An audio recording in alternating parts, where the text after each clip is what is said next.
They say out of every 12, there must be a Judah. I think that is perhaps the situation of the video I want to allow you to watch. A situation where a soldier was caught by his colleagues as he wrapped ammunition around his waist, which he ostensibly wanted to go and give to bandits or terrorists, as the case may be, for the purpose of compromising all effort against insurgency and banditry.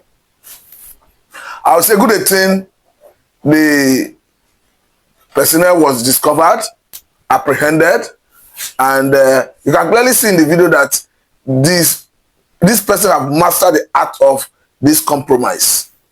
The techniques, the manner he wrapped the ammunition around his waist. So it's going to show that people like this are part of the reason the government is not seeing an end to the fight against banditry, against insurgency, against terrorism. And I think the operatives must have mechanism in place to start looking out for such personnel. And I think the recruitment process as well should have a way of making the authorities to know the character and the lifestyle of any personnel or any individual before being enlisted into the force. Because one could imagine if you have 10 of this type in a formation, what damage it will do. I think before we bring in that video, let me quickly show you some of the areas of success by different angle where the government and individuals are fighting against banditry and crime and criminality in Nigeria. This one comes from a Twitter handle that goes by the name Mubara. He said these are the identified faces of 4 notorious bandits who were killed today by Nigerian troops along a Gabi Kaduna forest. He go for that to give their name as, he said their names are Alili Bandirawo. The second one has to do with Dayabu Bala. The third one is Bala Nagwajo. And the fourth one is Sulele Bala.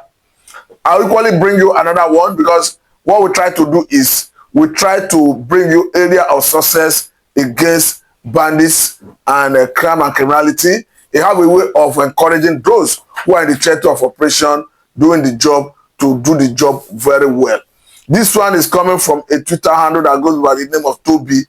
He's saying that the Nigerian Army, that is the headquarters, is reported to have carried out a successful operation in Niger State, leading to the arrest of thousands of bandits along Kutangora yesterday. So you go for that to say that our army should not always wait until soldiers are killed before they go after bandits and Boko Haram. I think this is a good one. We hope to see more of this as time goes. I think it's a good one. But lastly, before I allow you watch the video, let me bring in this other one that is coming from the Otmisis. It says that bandits get served. DSS and NA, that is Nigerian Army, delivers crushing blow. You go for that to say that in a daring joint operation, DSS and Nigerian Army neutralized over 50 bandits and rescued kidnappers in Niger State. The security operatives showed superior intelligence, training, and firepower, sending a strong message to bandits. Nigeria is not a playground. I think this is a good one. But before we go further, let me quickly allow you to watch that video for you to have a sense of what we're discussing here. We'll come back to further this conversation after this time out. Another one where lose his bet. Let's see. They pass me. I think his incantation don't pass our own. No. Anderson, don't hit him. Don't hit him. What the fuck? I said this man don't take for this business. I swear this man don't try. No, camera. No, he's on camera. Don't worry. Come back. Off that camera. Come back. Iran. Wait now, wait. No, Give me that knife. Give me that knife. Okay, into come inside. Hey, man. Hey, Kamilu, Come on your hand. if I see any soldier for this place, I'll punish you. You are not going anywhere. Gently, for Oh, yeah, that cover that. Hey, Kamilu. Lima one gently. Kamilu. That cover them up now. That cover them up. Be careful with your hand. See, this one don't take now. Don't tell now. This one don't take. Don't tell where the video. I see swear. that 400 something in my career. No, don't worry. Let them just so that you not naked me. Come on. Now, Copra. Go and cover everybody. Now. Kamilu, cover them. Kamilu, all of them falling. Come on, your hand. You might feel like no matter how you do this one, showing tongue, you must enter. 99 days for the thief. You go and give Boko Haram this so that they will come and attack us in this camp. Don't worry. God pass you. When we shall come to the way See, all this one don't take. Look at that. Now those one, this one, they don't root. Don't trust it.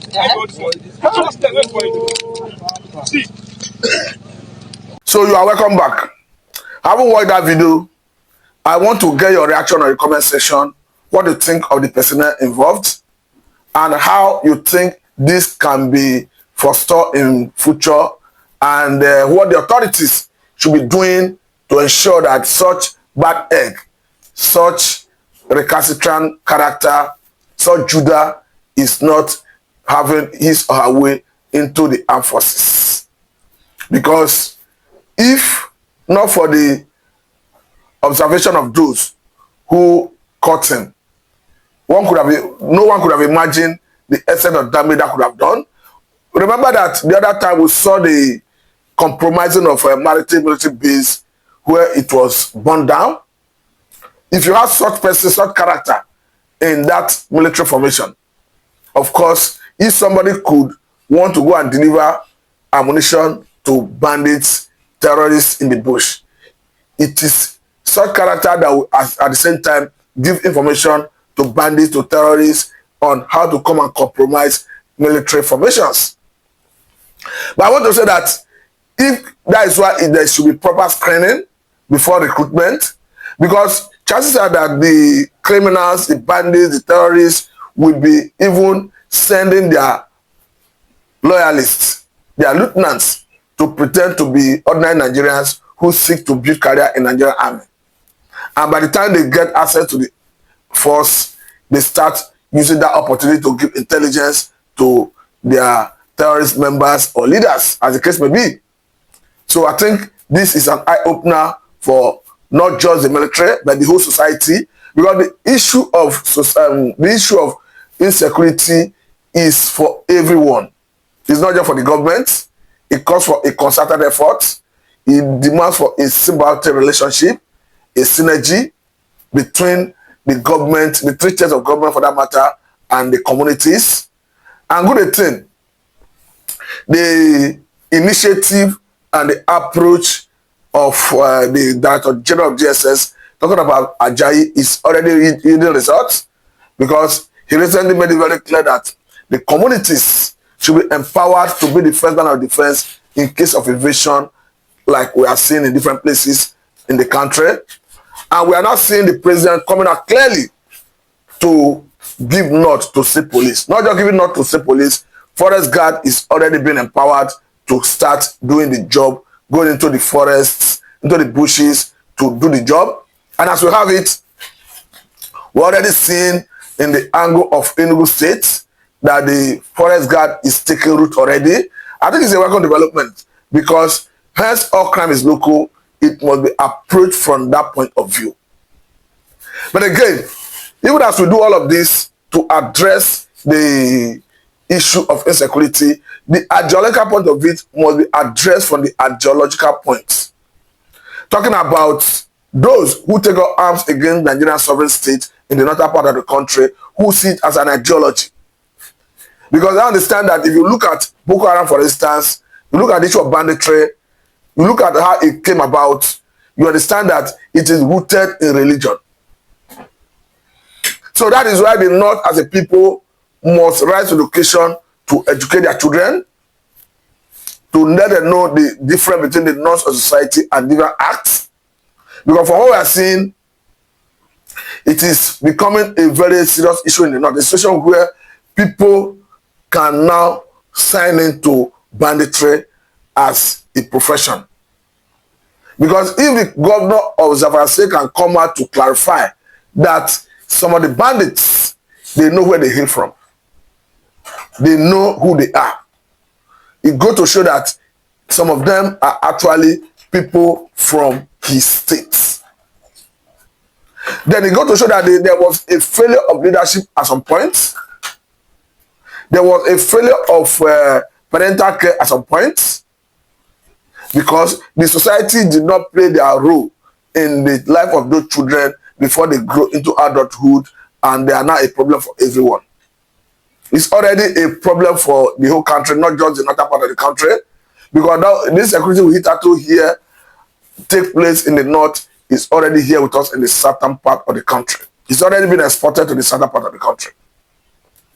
That's why particularly I always say that the issue of telling the northern leaders, northern stakeholders to educate their children, to take their children out of the streets, cannot be overemphasized. I must say it's a worrisome situation seeing the level of out-of-school children in some northern states. And I must say it's unacceptable to see that in some states, you have about 60-something% out-of-school children. In some states, you have about 50-something, 40-something, 30-something, 20-something, as the case may be. I must say it's unacceptable. It's unacceptable because we are talking about age brackets, children of people of between 6 years and 16 years. You are saying that 60-something% of that age bracket is not in school. And in some cases, it translates into up to 1 million people. These are potential Boko Haram you are breeding. These are potential bandits you are breeding. There's no better way to say it. But it is equally worrisome that even as a Jonathan government in the past tried to show the way, the trajectory to address this, unfortunately, northern stakeholders, northern leaders did not follow that trajectory. Because Jonathan, in his days as the president of the country, started Adamangeli School. Because I understand that in the northern part of the country, it's most fashionable to give the children Islamic knowledge, which they commonly call Islamia. But however, why they do that, they should equally endeavor to give them Western education that can even help the region to develop their human capital to even contribute meaningfully to the Nigerian economy. Because the way it stands, if those children are not getting the necessary education, they will turn out to be vulnerable, to be radicalized. I think that is the consequence of what we currently face. Because in most cases, just like the Boko Haram, we are made to understand that even Boko Haram itself means Western education is sin. And you equally see those that say Western education is sin, using Western knowledge, using things that is derived from Western education to advance their terrorism. The phone they use, all the communication gadgets they use, the technology they deploy, the AK-47, the gun and all the weapons they use, it is equally as a result of the knowledge gotten from Western education. So the point is, if the terrorists, the bandits, still leverage on technology derived from Western education to advance their terrorism. So it goes to show that all they are doing is ignorance.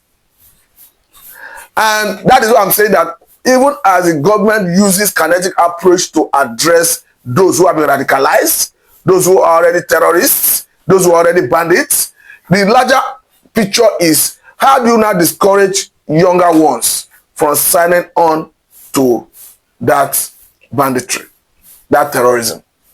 I think the best approach and the only way is to start from that ideological point of view, to start giving the children the right education from the cradle, to start discouraging them from, to start letting them know the difference between the norms of the society and different acts. I think that's the best way, because just like the psychology put it, that the newly born child, that the brain is seen as a tabula rasa, a clean slate, on which the critical right anything he or she wishes to write.